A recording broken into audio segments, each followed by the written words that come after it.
Hi, welcome back to the Hobby Homestead. It is garden tour day, and I am so pumped because it has been raining for a couple days now with some thunderstorms, and I haven't been out in the garden, not because of the rain, but because I've been really bogged down with other work, and I need this so bad. I've been looking out the window, seeing that things need to be harvested and haven't had a chance. I've been like running out to the strawberry patch to get strawberries for my daughter's school lunch, but other than that, I haven't harvested things. So on this garden tour, I am bringing a harvest basket, so I have a place to put things when we find them, inevitably. So pea plants are notorious for falling over in the wind.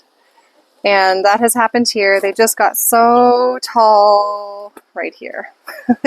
They just bent right over. I'm going to strap these back up because often they will heal. So I have to get some string out here and tie these back up.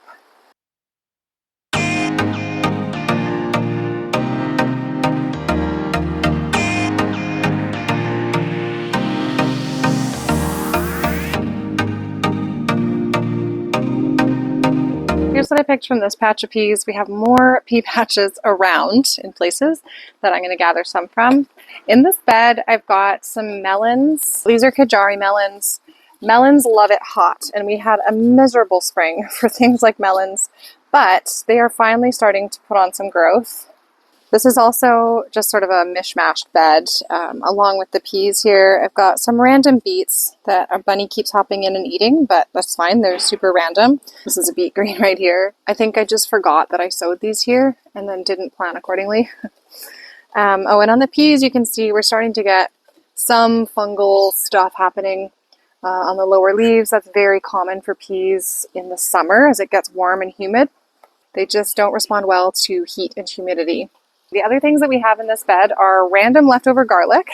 Last summer, we harvested garlic out of this bed, and I broke some off, I guess, as I was harvesting and left the bulbs in. This is what happens. Oh man, my ginger is just not doing well from the cold. It just rotted.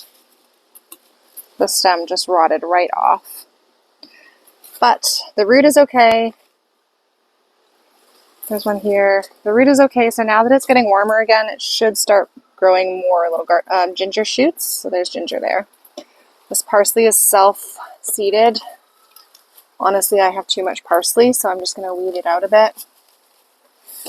And I'm going to use it as a mulch. There's some volunteer tomato plants. There was tomatoes here last year. Obviously, an entire tomato fell right there because there's a bunch of them. I'm actually going to leave these because looking at the state of these pea plants, they're not going to be here forever. And I don't really have a plan for this side of the trellis, so I'm going to leave those tomato plants and see what happens. So in the past, I've actually been a lot more thoughtful and intentional with my ginger.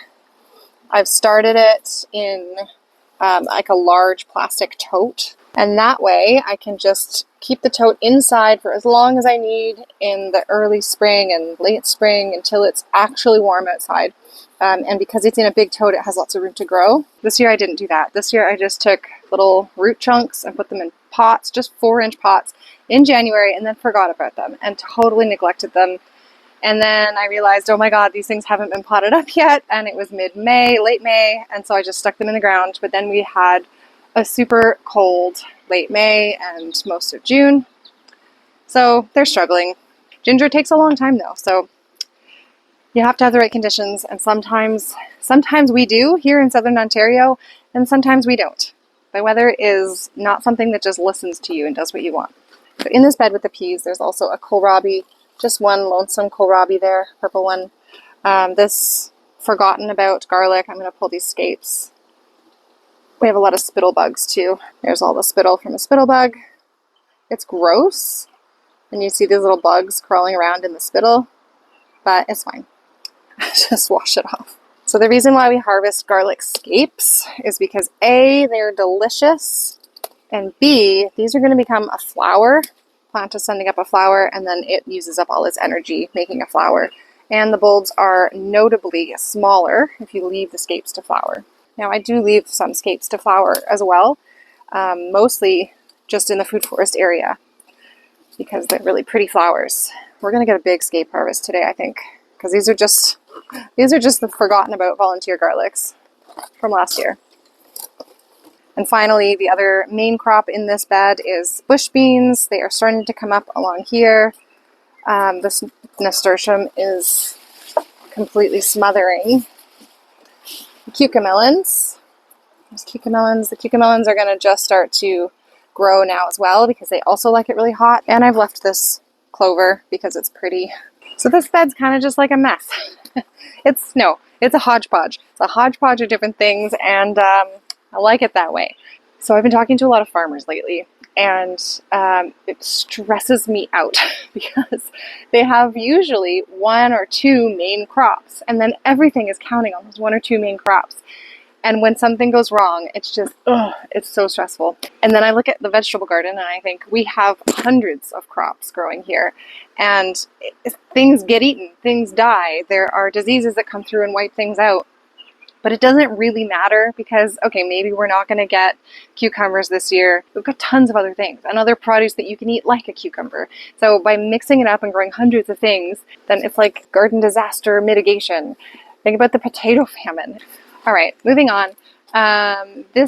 Kim replaced the trellis, by the way. I don't know if you recall, but our loofahs 2 years ago collapsed our arch trellis here and just ignored it. I grew on it last year, even though it was like flattened, but she replaced this trellis. Good to go. The cucamelons are going to climb out this side, and the Armenian cucumbers are going to climb out the other side. There's our Armenian white cucumbers. I sowed a whole bunch of them because A, they weren't coming up because it was too cold, and B, there's a chipmunk who loves to run through here and dig things up. There's its little hole. My one regret with these raised beds, like the only design regret, is not taking the time to line the bottoms with welded wire hardware cloth to keep the tunneling critters out. My one regret. This is another just volunteer calendula. I've pulled out dozens of these so far. Yeah, might pull it out. This is our succession sowing of lettuce seed. I just scatter them everywhere. Here's some fennel. They're starting to bulb up or bulb out. I don't know, what would you say? And then we've got a row of carrots down here too. Succession row of carrots. And our succession of carrots over here is coming up. And then we've just got some Swiss chard, some kales, some celeries. You can see this year I'm really diving into just planting diversely, a real polyculture in each raised bed. More Swiss chard. The leaf miners are after this. I would grow this under a row cover if I had space in my covered beds, but I don't. So what I do instead is just keep the damaged leaves picked back because there's little larvae that go in between the layers of the leaves. When you see this damage, there's some eggs. Those white dots are eggs. They're usually on the undersides of the leaves. Oh yeah, look at them all. They're just laying their eggs, trying to make more leaf miners to eat my other leafy greens. So anyway, my pest management strategy for leaf miners is either to cover with a floating row cover, like these, or if I don't have space under my row covers, I just keep the damaged leaves picked and feed the yucky part to the chickens. And I'm going to do this right now so I don't set them down in the garden and forget about them. Hi, ladies. Oh, you guys need more food. Perfect timing. Okay, back over here.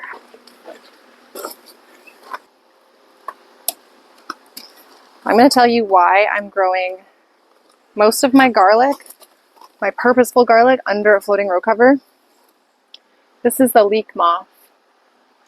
The leek moth is a pest that was introduced here. It started in my area in 2019 or 2020. The leek moths can cause a lot of damage to leeks and also other alliums like onions. So this goes to the chickens.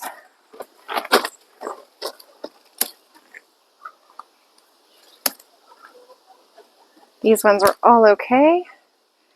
They have some spittlebugs on them, but the spittlebugs aren't going to hurt anybody or anything. But one of the things I have to do in this bed is actually harvest a bunch of lettuce. It's about to get super duper duper hot, which is going to make all this lettuce go to seed. These are radishes that have gone to seed. So these are going to go to the chickens. Look at that one. I just missed it. So unfortunately, if your radish goes to seed, it gets really, really woody and tough. So even though this looks like a perfectly good radish, it's not. You can see all the fibers coming out of there. It's not a good radish anymore. Gotta get them before they go to seed. Although I'm going to tell you, honestly, we are so sick of radishes. I have to grow fewer radishes next year.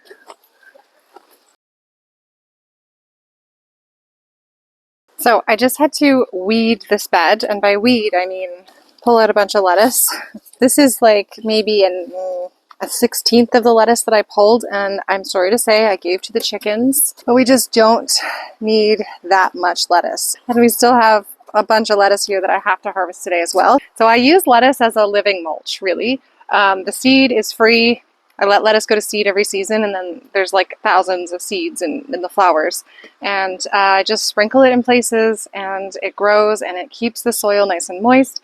And then usually when I'm harvesting it all, I just twist it off of the roots. So the roots stay in the soil, they feed the soil when they break down, and it's kind of a win-win. Even if we can't eat all of that lettuce, it is feeding the soil, it's feeding our chickens, it is mulching the soil, keeping it moist, protecting the plants. You can see, like, this was all thick like this. I left one row along the edge for now, although as I say, next week's going to get so hot that it's going to all bolt.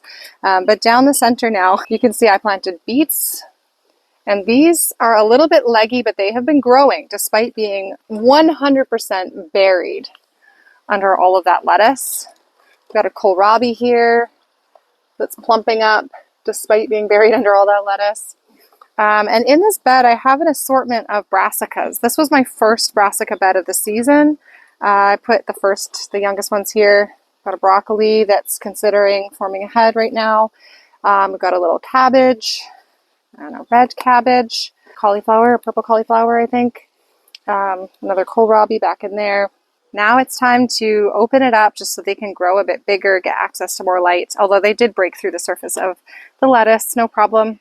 But I do want those beets to start growing. So this is like another hodgepodge bed, and I'm actually quite happy with it. I have such a love-hate relationship with these row covers. I hate that they're plasticky, and some of the threads kind of come unwoven on the ends, and then you've got these like plasticky threads all throughout your soil. But there's no biodegradable plant-based insect netting options available in Canada. I am looking. If you have found some, please let me know. This happened in the storm last night. The insect netting blew off. It's okay, we need to get in here anyway. This is a garlic and cucumber bed right now. It's finally time to pull the rest of these radishes. They're going to seed. So I am just going to pull them and give them to my gluttonous chickens.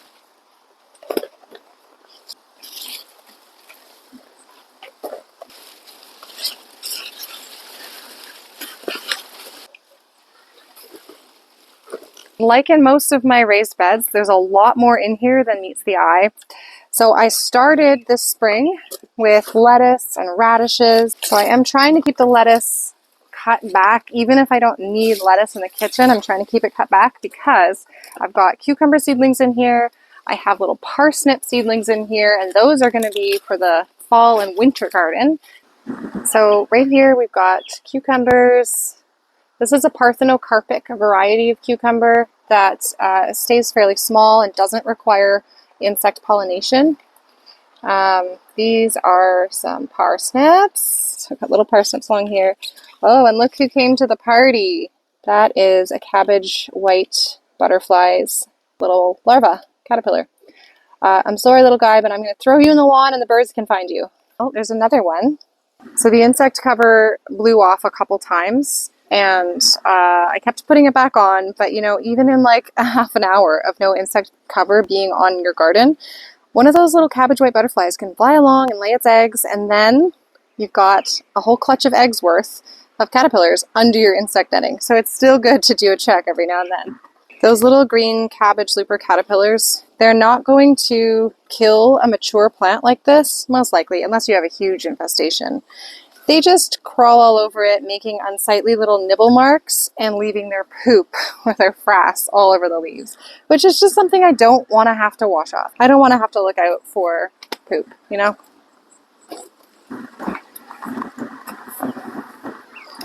Okay, I've now gotten this bed cleaned up. Cucumbers now have enough light. This cucumber here was getting a bit leggy, but it finally has a true leaf. Man, things are slow this year.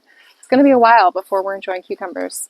And I still have to build a trellis for them. I'm going to do just a little A-frame trellis that goes up underneath these hoops. And if I have to cut the tops off of my cucumber plants to make them fit, I will. Got a nice little kale here, a couple kales in this bed. I throw them in where I know I'm going to have a row cover anyway. So really this row cover protects against the cabbage loopers, it protects against cucumber beetles, it protects against the leek moths, protects against all kinds of things, as long as the wind doesn't blow it off.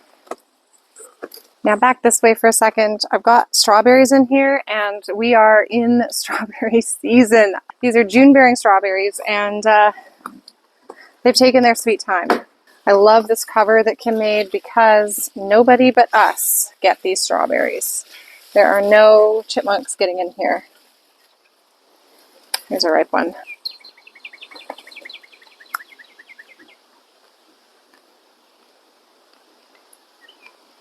It's heaven. It's heaven. We also have a ton of strawberries over here as like a ground cover. I see an absolutely beautiful ripe strawberry in there. I'm not going to get it. I'm not going in there to pick strawberries again because last time I did, I almost stepped on a half-eaten chipmunk. So there's this neighborhood cat. Our cats are indoor cats because we don't want them eating the wildlife, but there's a neighborhood cat who came into our backyard and caught a chipmunk. I guess, you know, it's helping protect our peaches from the chipmunks, but like, just take your waste with you, please. It was disgusting. So I can never eat a strawberry out of this patch again. I am scarred. And I see a beautiful ripe red one right next to where the carcass is. Nope, not for me. Not worth it. This is another one of our intensively succession sown beds. We have beets that are ready to come out actually, but I think I'm going to wait to harvest them because I don't have time to process them right now. And then we also have our Brussels sprouts in here. Now, I started my Brussels sprouts this year in May because when I've started them earlier, they end up getting too ripe before the first frost comes. And Brussels sprouts taste so much better after they've been exposed to frost. I'm just going to see, oh, I got to pick this beet. So these are the Brussels sprouts. We've got one here, and the beets are coming out soon, so that's just going to make more room for the Brussels sprouts. There's a nice golden beet. Didn't I just say I wasn't going to pick these? There's more beets here. This is an example of multi-sown beets. You can see they're snug up against each other. This is a Charles Dowding approach, and it works very, very well for beets. They just push out from each other, and then you can grow 3 beets in a space that you would normally only be able to fit 1. And you can pull one at a time just by giving it a twist.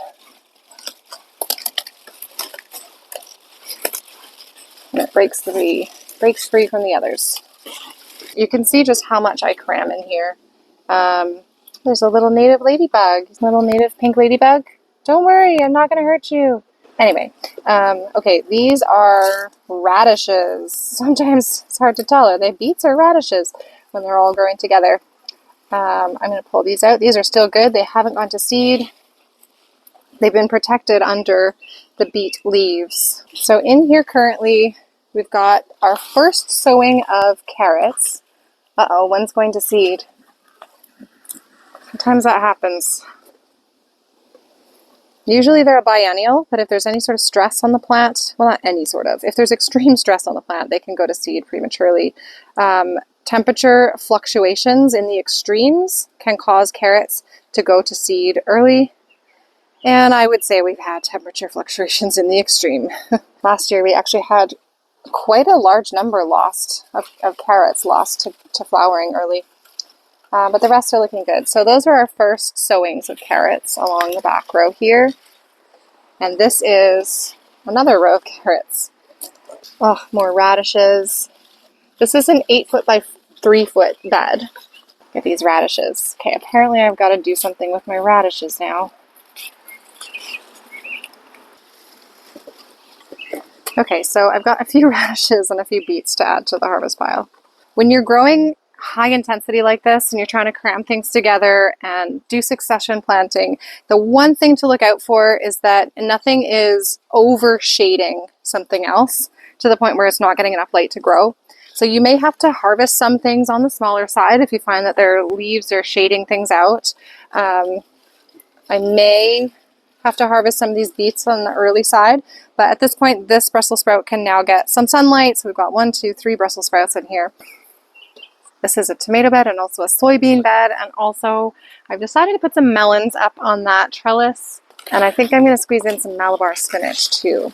I need to harvest these Emiko Chinese cabbage now.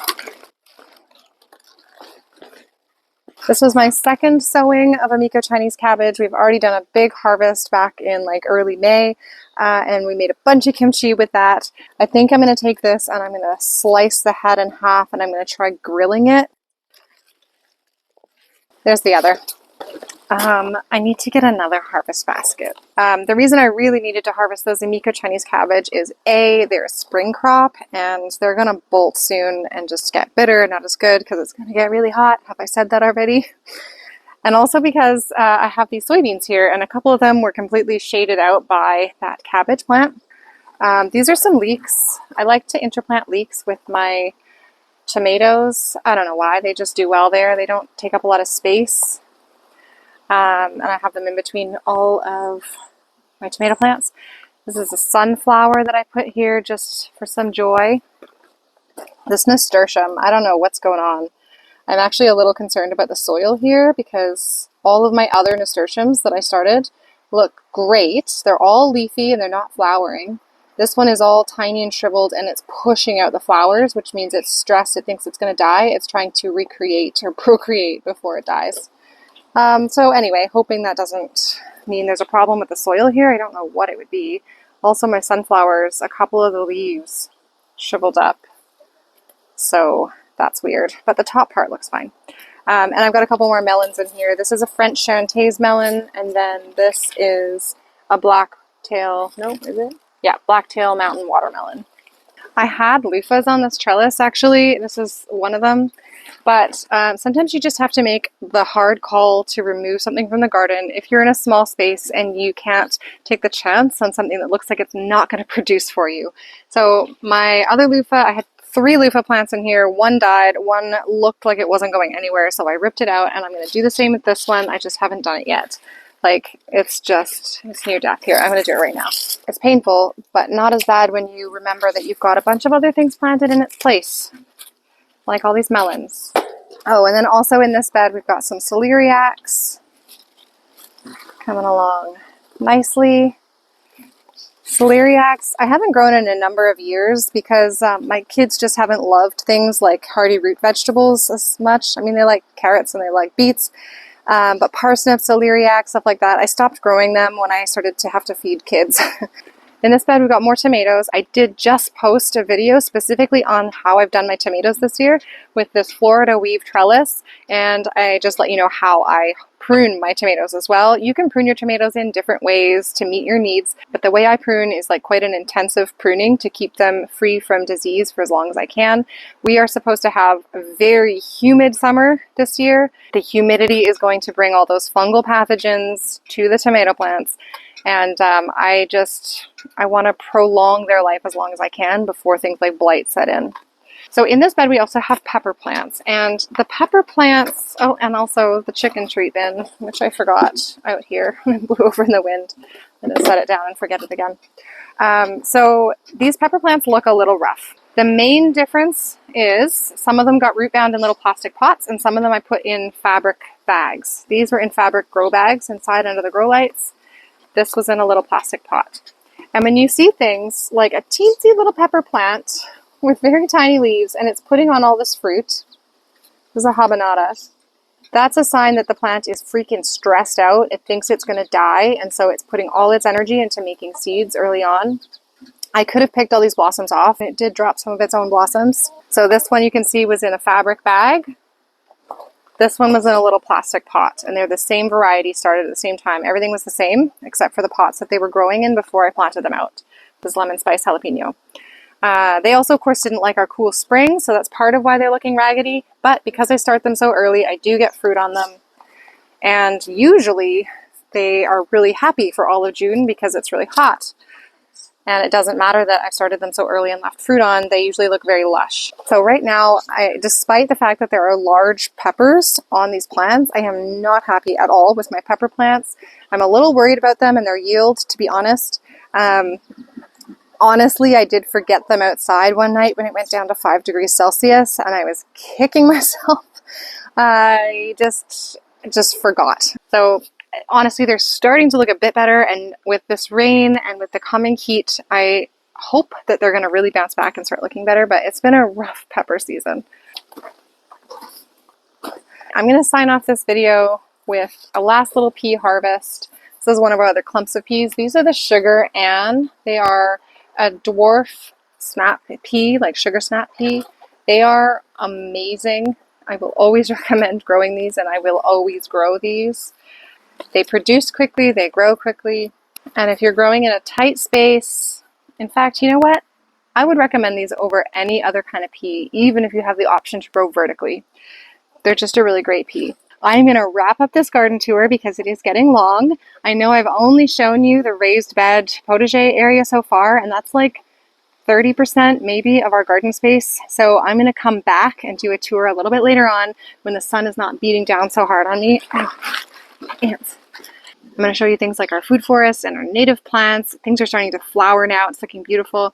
There's vegetables dotted in amongst all of those other gardens. So if you're here for the veggies, still come and watch that next video, next tour that I'm going to post. Thank you for watching through this tour, and I hope that you enjoyed harvesting with us and that you'll come and grow with us.